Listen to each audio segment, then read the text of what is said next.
Olá, líderes! Vamos fazer mais uma reflexão sobre liderança? E o tema que eu proponho hoje é para a gente entender como que o comportamento do líder influencia nos seus liderados. A gente tem uma influência tão grande nos liderados que muitos líderes não têm a noção do tanto que ele exerce essa influência, né? Tem aquela frase que fala assim, o líder, ele é o espelho da equipe, ele deve ser o espelho da equipe. Deve ser, mas na verdade ele é, querendo ou não, ele é o espelho do líder. Porque a partir do momento que você exerce a função de liderança, a sua equipe passa a olhar para você como uma pessoa no qual ele deve se espelhar. O papel do líder é esse, é de ter essa influência positiva, né?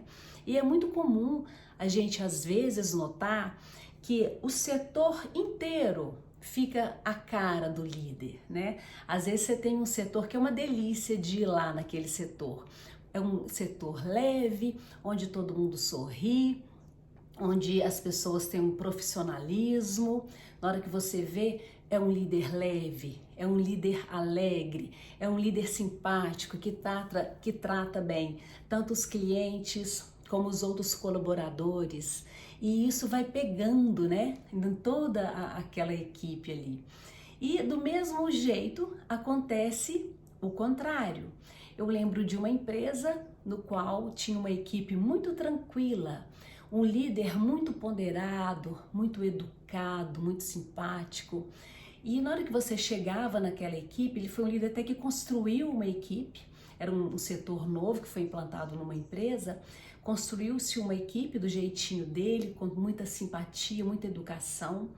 E as pessoas eram lidavam, né, muito bem ali dentro daquela equipe, e quem precisava do serviço daquele outro setor sempre era muito agradável a gente ir naquele setor.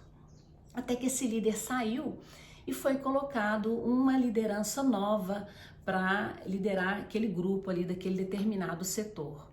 E esse líder que chegou não era um líder com um comportamento muito legal. O relacionamento interpessoal dele deixava muito a desejar.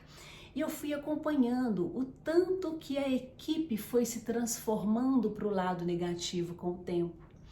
Eu lembro de eu perceber, o dia que me deu um start assim, no qual a equipe estava muito mudada, foi uma vez que eu liguei e a equipe atendeu o telefone só com o nome e de forma muito grosseira, com uma má vontade no atendimento, até pelo telefone, isso de clientes internos que eu estou falando. Então ficou uma equipe muito seca, muito com pouca boa vontade de ajudar ao outro, e foi muito nítido, tanto que aquele líder que era mais um pouquinho difícil de relacionamento estava influenciando naqueles liderados ali. E olha que interessante, a essência daquele grupo é uma essência boa, porque eles eram diferentes. Se essa liderança sai e entra um novo líder com um comportamento mais simpático, de um relacionamento interpessoal melhor, a equipe vai voltar a ser uma equipe boa, porque a essência daquele grupo é muito positivo. Se eu estou dizendo isso dessa essência do colaborador, isso é algo que a gente tem, é muito esperançoso para uma liderança. Porque se você tiver uma equipe mais complicada, se você, líder, se predispõe a ter um comportamento diferenciado, você vai ter um retorno positivo. A sua equipe vai se espelhar em você e também vai fazer a mudança, né? Então, como que são umas dicas principais para você ser o orgulho da sua equipe, né? Primeira dica é você conhecer a sua equipe. Conheça a realidade familiar, a realidade social, a realidade econômica da sua equipe. Como assim, fazer entrevista? Não, batendo um papo, tomando um café junto, indo almoçar, às vezes no refeitório da empresa com aquele grupo. Deixa a equipe contar um caso, né? Participe um pouquinho daquela história para você sentir um pouquinho como que é a realidade daquele grupo que você lidera. E quando você tem esse sentimento, você conhece essa realidade, é mais fácil de você agir com empatia, que é aquela capacidade de se colocar no lugar do outro. Então, muitas vezes, para você treinar, para você dar dicas de melhorias na postura profissional daquele seu liderado, na hora que você conhece a realidade dele, a sua fala sendo mais próxima da realidade, você dando exemplos, primeiramente, às vezes, na área familiar, né, mas dentro da realidade dela, para depois você chegar na parte comportamental, profissional, você atinge com mais facilidade o seu colaborador. Inclusive, isso é uma técnica de treinamento. Quando você vai oferecer um conceito novo para as pessoas que estão num treinamento, se você começa exemplificando na área familiar dela primeiro, ou seja, numa realidade que ela vive, e depois você joga esse conhecimento para a parte profissional, a chance deles entenderem o que você está querendo dizer é muito maior. Por isso a importância de você conhecer essa realidade pessoal do seu colaborador. Uma outra dica é você conhecer a realidade do trabalho do dia a dia dele. Por que eu estou falando isso? Muitos líderes ficam muito distantes do colaborador e do serviço ali do dia a dia. Muitos líderes ficam fechados na sua sala atrás do computador e passa ali às vezes uma semana, mal, né, cumprimenta o seu liderado. Então, às vezes, você sair da sua sala, sair do seu posto de trabalho e ir atender um telefone que o seu liderado atende, fazer um atendimento a cliente, às vezes, se for numa área assistencial, você fazer um procedimento com um paciente, por exemplo, para você sentir um pouquinho daquela realidade do dia a dia do trabalho que o seu colaborador vive. É importante você compreender a realidade do seu setor, o que os seus clientes querem, o que eles pedem, se eles reclamam de alguma coisa. Você tendo esse conhecimento, vai ficar mais fácil de você fazer as intervenções no dia a dia do seu trabalho. Uma vez eu fui até o balcão e fui fazer um atendimento a cliente proposital, justamente para poder sentir essa realidade. De vez em quando eu gosto de fazer isso.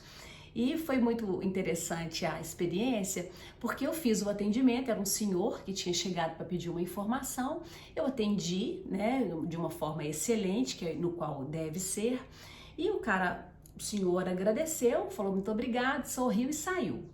E eu continuei lá no balcão, assim, fazendo uma outra tarefa. Passa um pouquinho, esse mesmo senhor volta. Ele volta e fala assim: deixa eu te falar uma coisa. Eu tô encantado com o seu atendimento. Eu nunca fui tão bem tratado numa empresa. Ó, vocês estão de parabéns, viu? Muito obrigado. Aí ele sai, ele não sabia que eu era a líder do setor nem nada, e a equipe toda sorriu, né, de alegria. E foi muito importante isso, porque eu fui ali para poder sentir a realidade, mas ao mesmo tempo eu estava dando exemplo para o meu colaborador. Com certeza, na hora que você está fazendo um atendimento, né, o olho da sua equipe está 100% de olho em você, para ver, né, como é que você tratou, se aquilo que você fala no treinamento, que é para ter excelência, se você está agindo de forma excelente também. Então, essa experiência foi muito positiva por eu ter tido o feedback do cliente, ter voltado e falado, né? Reafirmou mais ainda para a equipe que é assim que tem que se comportar. E na hora que isso vem de um líder, é muito gostoso para o liderado. Ele fala, olha, ela pede para fazer assim, ela faz assim, isso dá reconhecimento do cliente, né? Agora, cuidado, hein, líder? Líder é para ser estratégico. É tentador muitas vezes ficar num atendimento ou num trabalho técnico, porque você precisa pensar pouco, mas o papel do líder, eu estou dando essa dica para de vez em quando a gente sentir, mas o papel do líder é ser estratégico. Não é fazer aquele procedimento técnico que é muito gostoso, mas a gente está ali para pensar, para avaliar processos, estudar os indicadores do setor para a gente ver o que precisa melhorar, né? Continuando então, quando você ouve a sua equipe, quando você mostra para a sua equipe que você está ali para ouvir, para apoiar, mesmo se algo der errado, isso é extremamente tranquilizador para a equipe. Porque você treinou, você ensinou, você acompanhou, mas às vezes no dia a dia algo saiu errado, algo fugiu do controle. Pode acontecer, né? Então, quando algo sair fora do planejado e os funcionários chamam o líder, né, para falar o que aconteceu, o líder tem que ser aquela pessoa com a maior inteligência emocional.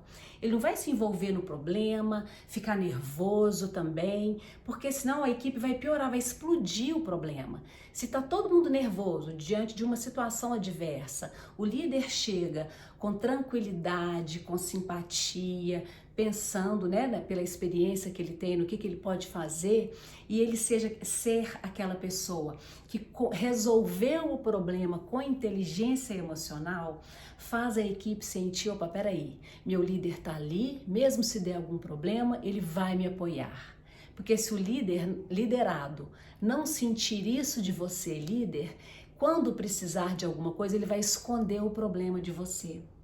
Então, essa proximidade, essa demonstração de confiança, ela é necessária para que o seu colaborador sinta segurança em você, sinta orgulho de você. Olha, meu líder chegou, resolveu o problema com toda a elegância, né? E liderado tem que ter orgulho do líder dele. Liderado tem que ser aquele que fala assim, aquele ali é meu líder. É por isso que eu digo, quando o liderado quer ser o reflexo do líder, é porque é um espelho maravilhoso no qual ele poder confiar. Pense nisso. Lembra o tempo todo que você é o espelho do seu liderado. O seu comportamento, a sua forma de se comportar, ela vai ser a forma de comportar do liderado.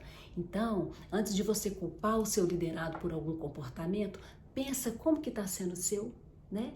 Às vezes é o seu jeito de ser é que está influenciando para aquela equipe não tá tão bem assim. E na hora que você muda o seu comportamento, você vai ter uma equipe de sucesso e principalmente uma equipe que se orgulha de você, ok? Um grande abraço e até a próxima!